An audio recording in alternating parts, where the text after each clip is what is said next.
आँखों के अंग, उनसे जुड़े दोष और संशोधन के बारे में हमने अपनी पिछली वीडियोस के माध्यम से जाना। साथ ही हमारी आँखें कितनी संवेदनशील और पेचीदा है, इस पर भी चर्चा की। हमने ये भी जाना कि आँखों के जरिए हम दूर एवं करीब रखी वस्तुओं को कैसे देख पाते हैं। लेकिन सवाल ये है कि क्या हमारी आँखें हमें सब कुछ दिखा पाती है? क्या हम संसार में हो रहे विभिन्न बदलाव को देख पाते हैं? जो कुछ हमारे आसपास हो रहा है वो वैसे ही है जैसे हमारी आंखें दिखा रही हैं, या फिर कुछ ऐसा है जो हमारी आंखों से छूट रहा है? कुछ ऐसे ही सवाल मेरे मन में भी उठते हैं जब मैं इंद्रधनुष को देखता हूँ। बारिश के बाद अचानक ऐसा क्या होता है जो इंद्रधनुष दिखने लगता है? या फिर खुले आसमान को देखकर ये सवाल उठता है कि ये नीला क्यों है, हरा या लाल क्यों नहीं? क्या आपको ऐसे कई सवालों के जवाब जानने हैं? तो आखिरी तक वीडियो के साथ बने रहे। पहले सवाल का जवाब ढूंढने के लिए आइए एक एक्टिविटी करते हैं। इस एक्टिविटी को करने के लिए हमें श्वेत एवं वाइट प्रकाश का सोर्स और एक प्रिज्म की आवश्यकता होगी।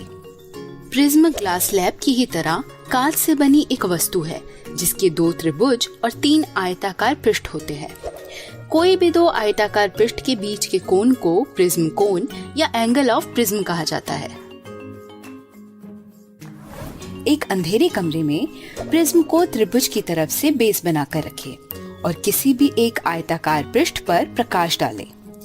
प्रिज्म पर प्रकाश के पड़ते ही दूसरी तरफ हमें कुछ रंगों से बनी एक पट्टी दिखाई देगी। इस पट्टी को ध्यान से देखा जाए तो इसमें 7 रंग होते हैं: बैंगनी, इंडिगो, नीला, हरा, पीला, नारंगी और लाल। इन 7 रंगों को याद रखने के लिए अंग्रेजी में विबग्योर भी कहा जाता है। श्वेत प्रकाश के रंगों की इस पट्टी को स्पेक्ट्रम कहते हैं और प्रकाश के 7 रंगों के विभाजन को विक्षेपण या डिस्पर्शन कहा जाता है। प्रिज्म प्रकाश को अपवर्तित कर उसकी दिशा बदल देता है। यदि ध्यान से देखें तब पता चलेगा कि हर रंग प्रिज्म के साथ एक अलग कोण बनाता है और अपने अलग रास्ते पर गमन करता है। आइजैक न्यूटन पहले व्यक्ति थे जिन्होंने प्रिज्म के माध्यम से श्वेत प्रकाश को 7 रंगों में तोड़ा था और दूसरा प्रिज्म उल्टी दिशा में लगाकर फिर से श्वेत प्रकाश प्राप्त किया था। न्यूटन ने ये कहा था कि श्वेत प्रकाश 7 रंगों से बनी है। तो क्या इंद्रधनुष के बनने का कारण भी सूर्य से आ रही श्वेत प्रकाश का डिस्पर्जन होता है? हाँ, लेकिन हमें कोई प्रिज्म तो दिखाई नहीं देता। फिर प्रकाश को रंगों में कौन बांटता है? दरअसल बारिश के बाद वायुमंडल में पानी की छोटी छोटी बूंदें उपस्थित रहती है।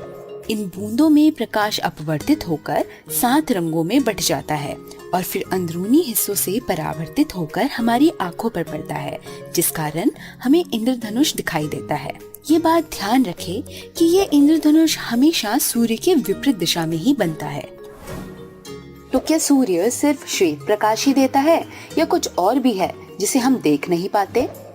सूर्य से निकलने वाली विद्युत चुंबकीय तरंगे, जिसमें रेडियो किरणों से लेकर गामा किरणें होती हैं, सूर्य से चलना शुरू करती हैं। हर किरण की अपनी वेवलेंथ होती है, जिसमें से कुछ वायुमंडल में ही रुक जाती है और कुछ धरती पर पहुंच जाती है। सिर्फ श्वेत प्रकाश के स्पेक्ट्रम को ही हमारी आंखें देख पाती है। इन तरंगों के बारे में हम बड़ी कक्षा में विस्तार में पढ़ेंगे। ये किरणें संसार में उपलब्ध विभिन्न वस्तुओं पर पड़ती है। हर वस्तु का प्रकाश को सोख लेने का अपना तरीका होता है। सेब हमें लाल रंग का क्यों दिखाई देता है?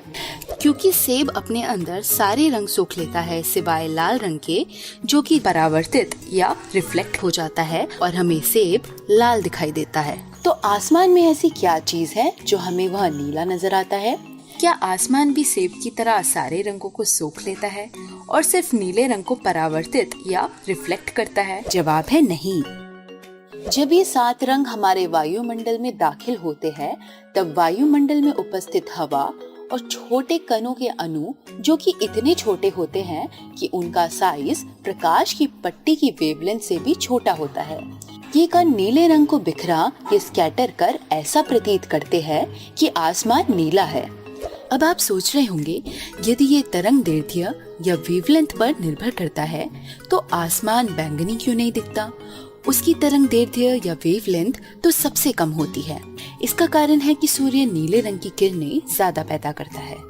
यदि वायुमंडल के कणों के कारण आसमान नीले रंग का दिखता है तो सुबह और शाम में हमें आसमान लाल रंग जैसा क्यों नजर आता है? यदि सुबह और शाम के समय को देखें तो सूर्य क्षितिज के पास होता है और सूर्य से आने वाला प्रकाश वायुमंडल में ज्यादा समय तक गमन करता है, जबकि दोपहर के समय यही दूरी कम हो जाती है। ज्यादा समय तक वायुमंडल में रहने के कारण नीली और बैंगनी रंग की किरणें पहले ही प्रकीर्ण हो जाती है और हमारी आंखों तक लाल रंग ही पहुंचता है। ये आसमान का नीला और लाल दिखना टिंडल प्रभाव की ही एप्लीकेशन है। किसी भी माध्यम में झूलते कोलाइडी कणों द्वारा प्रकाश का प्रकीर्ण होना ही टिंडल प्रभाव को जन्म देता है। अंधेरे कमरे में किसी कोने से आ रही धूप की रोशनी टिंडल प्रभाव का एक उदाहरण है। तो आज हमने जाना कि हमें जो दिख रहा है उसके पीछे भी विज्ञान का रहस्य छिपा है। संसार में हो रहे हर बदलाव के पीछे कोई ना कोई कारण जरूर होता है। विज्ञान ये नहीं कहता कि किताबों में लिखा ही सिर्फ याद किया जाए, बल्कि ये कहता है कि जो भी आसपास हो रहा है उसे ध्यानपूर्वक देखने के साथ साथ सवाल भी करें कि ये हुआ तो आखिर क्यों हुआ। क्या पता न्यूटन की तरह 7 रंगों में श्वेत प्रकाश बांटने जैसी आप भी कोई नई खोज कर संसार को समझने में हमारी मदद कर दे।